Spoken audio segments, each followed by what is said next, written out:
فرعون کو اس نے وہ خواب دیکھ لیا تھا کہ ایک ستارہ اٹھے گا اور پھر وہ گرے گا تو میری ساری سلطنت کو تباہ کر دے گا۔ نجومیوں سے اس نے پوچھ لیا، اس نے کہا کہ ایک بچہ پیدا ہوگا جو تیری سلطنت کو تباہ کرے گا۔ چاہیے تو یہ تھا کہ وہ توبہ کرتا، لیکن اس نے کیا کیا کہ اس نے بچوں کو قتل کرانا شروع کیا۔ یذبحون ابناءکم، ذبح کرا دیتا تھا تمہارے بیٹوں، اور بچیوں کو وہ زندہ رکھتا تھا۔ تو حضرت موسیٰ جب پیدا ہوئے تو ان کی والدہ نے پتہ کیا کیا، ان کو ایک صندوق میں بند کر کے دریا میں بہا دیا۔ اب دریا میں بہتے جا رہے ہیں تو ماں تھی تو پریشان بھی ہو گئی، ان کی ہمشیرہ کو کہنے لگی ذرا دھیان رکھنا کدھر جاتے ہیں۔ حضرت موسیٰ علیہ السلام دریا میں بہتے بہتے فرعون نے دریا کے کنارے مکان بنایا ہوا تھا۔ آپ کو پتہ ہے بادشاہوں کا ذوق ہوتا ہے، آج کل ہمارے جو حکمران ہیں انہوں نے اس کا نام فارم ہاؤس رکھا ہوا ہے، میرا فارم ہاؤس، اور پرانے زمانے میں لوگ ڈیرا کہتے تھے۔ تو اس نے بھی اس طرح کا فارم ہاؤس بنایا ہوا تھا۔ وہاں پہ حضرت موسیٰ علیہ السلام تیرتے ہوئے تابوت کے اندر، صندوق کے اندر جا رہے ہیں۔ فرعون اور ان کی بیوی حضرت آسیہ بے اولاد تھیں، بڑی تڑپ تھی بیٹے کی، وہ بھی وہاں کھڑی تھی۔ صندوق تیرتا ہوا آیا تو فرعون نے کہا کہ جاؤ پکڑ کے لاؤ دیکھو کیا ہے۔ جب وہ لے کے آئے تو آپ کی ہمشیرہ جو نگرانی کر رہی تھی پریشان ہو گئی کہ یہ تو اس کے ہاتھ لگ گئے، یہ تو اب مار ڈالے گا۔ لیکن جب خوبصورت اور چمکتا ہوا بچہ دیکھا تو بی بی آسیہ کہنے لگی یہ بنی اسرائیل کا ہے ہی نہیں، یہ تو پتہ نہیں کہاں سے بہتا ہوا یہاں آ گیا ہے، تم ایسے ہی چھوڑ، یہ پتہ نہیں کہاں سے رکھ نہ لیں، رکھ نہ لیں۔ تو حضرت موسیٰ علیہ السلام وہ کہنے لگا نہیں انہی کے ہیں، موسیٰ علیہ السلام اسی کے ہیں۔ تو آسیہ کہنے لگی تیرے تو سر پہ بس بھوت ہی سوار ہو گیا، ہر وقت وہی لوگ تجھے یاد رہتے ہیں، یہ پتہ نہیں کہاں سے بہ کے آیا۔ اب رکھ لیا، مان گیا فرعون۔ آپ فرعون کے گھر میں جو اس لیے بچے مروا رہا تھا کہ میری سلطنت حضرت موسیٰ پیدا نہ ہو جائیں، تو اسی کے گھر میں پرورش پانے لگے، اسی کے گھر میں۔ اب عورتیں منگائیں گئی دودھ پلانے کے لیے، تو حضرت موسیٰ علیہ السلام کسی بی بی کا دودھ نہیں پیتے، تو آپ کی ہمشیرہ وہیں دائیں بائیں گھومتی رہتی۔ تو کہنے لگی جناب آسیہ سے کہ میں ایک بی بی کو جانتی ہوں، بڑی صاف ستھری ہے، مجھے امید ہے یہ بچہ اس کا دودھ پیے گا۔ تو فرعون کہنے لگا دوڑ کے لا، تو اپنی والدہ کو لے کے آئیں تو حضرت موسیٰ نے فوراً دودھ پینا شروع کر دیا۔ فرعون کو پھر تھوڑا شک ہوا۔ ایک روایت یوں بھی لکھی ہے بعض لوگوں نے کہ فرعون ایک دن اٹھایا ہوا تھا حضرت موسیٰ کی ابھی تھوڑی سی عمر تھی، تو آپ نے اس کی داڑھی پکڑ کے تو ایک گھونسا دے مارا، جلالی تو شروع سے ہے نا۔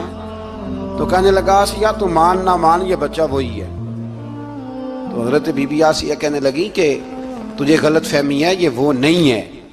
اس نے کہا دیکھو نا یہ تو اٹھاتی ہے تو پیار کرتا ہے، اور میرے جب قریب آتا ہے تو اس کے لب و لہجے میں تلخی محسوس کرتا ہوں۔ اس نے کہا بچوں کو کیا پتا۔ خیر ایک طرف اس نے کھانے پینے کی چیزیں رکھ دی، ایک طرف انگارے رکھ دیے۔ وہ بھی حضرت آسیہ کہتی ہیں کہ تجھے سمجھ آئے بچے بچے ہوتے ہیں۔ حضرت موسیٰ بچے تو تھے پر تھے تو اللہ کے نبی نا، اللہ کے نبی تھے۔ جب اس نے کہا نا یہ بچے ہیں، تو حضرت موسیٰ علیہ السلام بجائے انگاروں کی طرف جانے کے، نبی تھے وہ سیدھے کھانے پینے والی چیزوں کی طرف بڑھنے لگے۔ فرعون کہنے لگا اب بتا۔ اللہ تعالیٰ نے حضرت جبریل کو بھیجا، انہوں نے کہا ادھر نہیں جانا آپ ادھر جائیے۔ تو آپ آگ کی طرف گئے اور ایک کوئلہ اٹھا کے زبان پہ رکھ لیا۔ تو آسیہ کہنے لگی سمجھ آئی، بچے کو کیا پتا کدھر جانا ہے کدھر نہیں جانا، اگر وہ اتنا ہی خیال ہوتا وہی بچہ ہوتا تو آگ۔ اور بعض مفسرین نے لکھا ہے یہ جو حضرت موسیٰ دعا مانگتے تھے نا رب اشرح لی صدری ویسر لی امری، یہ وہ آگ کا انگارہ جب کوئلہ منہ میں رکھا تھا نا تو اس کی وجہ سے زبان میں کچھ لکنت آ گئی، تو آپ دعا کرتے تھے کہ یا اللہ میری زبان کی وہ بند گرا کھول دے تاکہ میں کھل کے فرعون کے سامنے بات کر سکوں۔ وہیں حضرت موسیٰ پلنے لگے، وہیں پلے، وہیں جوان ہوئے، وہیں اللہ نے ساری دولتیں دی، بہن بھی ملی، ماں بھی ملی، اور سارے عزیزوں کا پیار بھی ملا۔ اسی گھر کے اندر اللہ نے پرورش کر کے فرعون کے ظلم سے بنی اسرائیل کو نجات عطا فرمائی۔ موسیٰ پھر فرعون کے گھر میں پلنے لگے، اور جب جوان ہو گئے تو فرعون کے ہاں جو ظلم ہوتا تھا حضرت موسیٰ اس پر بول پڑتے تھے، جلال فرماتے۔ تو فرعون پھر ناراض رہنے لگا، یہاں تک کہ اس نے آپ کو نکال دیا آپ تشریف لے گئے وہاں سے. تو حضرت موسیٰ ایک دن شام کے وقت دوبارہ آئے بستی میں، لوگ سوئے ہوئے تھے. تو دو آدمی، ایک بنی اسرائیل میں سے اور ایک فرعون کی اپنی قوم میں سے، وہ دونوں آپس میں جھگڑ رہے تھے. لیکن وہ جو حضرت موسیٰ کی بنی اسرائیل کی قوم کا شخص تھا، اس پر وہ قبطی، وہ جو فرعون کے قریبی لوگوں میں سے تھا، وہ ظلم کر رہا تھا اور بوجھ اٹھانے کی بات کر رہا تھا. اب اس نے حضرت موسیٰ کو پکارا کہ یہ دیکھے میرے ساتھ کس طرح کی بات کر رہا ہے. تو حضرت موسیٰ کا ارادہ بھی نہیں تھا، آپ نے بس اس کو سمجھایا. پر کچھ لوگوں کو سمجھ، تو حضرت موسیٰ نے پھر ایک مکہ مارا، ایک گھونسا مارا، صرف ایک ہی. یہ کئی تگڑے اور دلیر اس طرح کے بھی ہوتے ہیں کہ گھونسا ایک بھی برداشت نہیں کرتے. وہ ایک مارا، آدمی دھڑام سے زمین پہ گرا اور ماری گیا. حضرت موسیٰ کا ارادہ نہیں تھا لیکن وہ مر گیا. حضرت موسیٰ علیہ السلام نے اس بات پر اپنے رب سے استغفار بھی فرمائی. قرآن کہتا ہے کہ انہوں نے معافی چاہی کہ اللہ میرا ارادہ نہیں تھا. بہرحال اگلے دن نا حضرت موسیٰ دوبارہ آئے. وہ سنا کرتے تھے نا ہم کہ بیوقوف دوست سے عقل مند دشمن بہتر ہوتا ہے. وہ کم از کم دشمنی تو عقل مندی سے کرتا ہے نا، لیکن جو بیوقوف دوست ہو بیوقوفی. حضرت موسیٰ دوبارہ آئے تو وہ بنی اسرائیلی اگلے دن کسی اور سے جھگڑا کر رہا تھا. پھر اس نے مدد کے لیے پکارا تو حضرت موسیٰ کہنے لگے مجھے لگتا یہ ہے کہ تیری عادت ہے، تو خود بڑا جھگڑالو ہے، تو نے روز نیا جھگڑا شروع کیا ہوتا ہے. حضرت موسیٰ جب اس کی طرف بڑھے نہ ڈانٹنے کے لیے تو اس نے شور کرنا شروع کر دیا. کہنے لگتا ہے جس طرح آپ نے اسے کل قتل کیا تھا مجھے بھی قتل ہی کریں گے. یہ انسانوں کا مزاج ہے کہ آپ جب تک کسی کے طبیعت کے مطابق چلیں گے وہ راضی رہتا ہے، اور ذرا آپ اس کی طبیعت سے ہٹتے ہیں تو وہ شور کرتا ہے. اس نے کہا جی آپ مجھے بھی لگتا ہے ماریں گے. حضرت موسیٰ کلیم اللہ علیہ نبینا علیہ السلام کے بارے میں جب اس نے شور کیا تو بات پھر فرعون کے دربار تک گئی. وہ تو پہلے ہی بہانہ تلاش کر رہا تھا. اس نے کہا ڈھونڈو، پکڑو اور معاذ اللہ شہید کریں گے. کسی نے آ کے خبر دی کہ آپ یہاں سے ہجرت کر جائیں، اس لیے کہ آپ کے لیے یہاں حالات درست. اور بھائی یہ چھوڑ دیا کریں بات کہ فلاں آدمی کے حق میں فلاں جگہ حالات کیسے خراب ہوئے. تو نبی کریم علیہ السلام مکہ چھوڑ کے کیوں آئے؟ حضرت موسیٰ علیہ السلام نے ہجرت کیوں فرمائی؟ یہ ایک ایسی عجیب بحث ہے جس کو لوگ بلا وجہ چھوڑ دیتے، بلا وجہ چھیڑ دیتے ہیں. اور بالخصوص ایک خاتون نے ایک دفعہ مجھے پیغام دیا تو میں بڑی اس کی بات سن کے مجھے عجیب لگا. وہ کہنے لگی کہ دوسری جگہ میری شادی ہوئی ہے، مجھے طلاق ہو گئی تھی، تو مجھے ایک تانا روز سننے کو ملتا ہے تو اتنی اچھی ہوتی تو وہاں نہ رہ لیتی. تو بھئی یہ کوئی تانے والی بات ہے؟ کوئی ضروری ہے کہ بیوی غلط ہوتی ہے تو طلاق ہوتی ہے؟ اللہ کے محبوب علیہ السلام کی دو صاحبزادیوں کو ابو لہب کے دو بیٹوں نے طلاق بھیج دی تھی. کس کی غلطی تھی؟ تو آپ کیا کہہ سکتے ہیں یہاں کیوں طلاق؟ تو اتنی جلدی بات تھوڑی کر دیں گے آپ، تھوڑی احتیاط فرمائیں بولنے میں. تو حضرت موسیٰ علیہ السلام وہاں سے نکلے اور آپ مدین کی طرف چلے گئے. مدین وہ علاقہ تھا جہاں فرعون کی حکومت کوئی نہیں تھی. حضرت موسیٰ جیسے ہی وہاں پہنچے تو ان کے اندر ایک جذبہ تھا، ظلم ہوتا نہیں دیکھ سکتے. جب وہاں پہنچے تو انہوں نے دیکھا لوگ اپنے اپنے جانوروں کو گھاٹ پہ پانی پلا رہے ہیں اور دو خواتین ہیں وہ بالکل پیچھے کھڑی ہیں. تو حضرت موسیٰ کلیم آگے بڑھ کے کہنے لگے تم کیوں نہیں پانی پلاتی؟ تو وہ کہنے لگی ہمارا بھائی کوئی نہیں، باپ ہمارا بوڑھا ہے. اللہ اکبر. مجبوری یہ ہے، ہم ہیں بھی پردہ دار گھرانے کی، مجبوری ہماری یہ ہے کہ جب تک یہ سارے لوگ پانی پلا نہیں لیں گے اتنی دیر تک ہماری باری نہیں آئے گی. تو حضرت موسیٰ کلیم اللہ علیہ السلام فرمانے لگے اچھا یہ بات ہے تو جانور مجھے دو. وہ ہو یہ رہا تھا کہ چونکہ مرد پانی پلا رہے تھے تو اور جتنے بھی مرد آتے جاتے تھے وہ گھستے جاتے تھے اور عورتیں بیچاری کھڑی تھیں. حضرت موسیٰ جھٹ سے آگے بڑھے، پیچھے ہٹو. ان دو خواتین پاک باز عورتوں کے جانوروں کو پانی پلایا اور پھر آپ دوبارہ وہیں بیٹھ گئے. وہ بیبیاں جلدی جلدی گھر گئیں، جا کے اپنے والد سے کہنے لگی ابا جی کمال ہو گیا، اس بستی میں ایک ایسا آدمی ملا ہے جو عورتوں کی طرف دیکھتا ہے تو نیکی کرنے کے لیے آگے بڑھتا ہے، جو مجبور اور بے کس کے لیے اچھے جذبات رکھتا ہے. فرمایا جلدی لاؤ.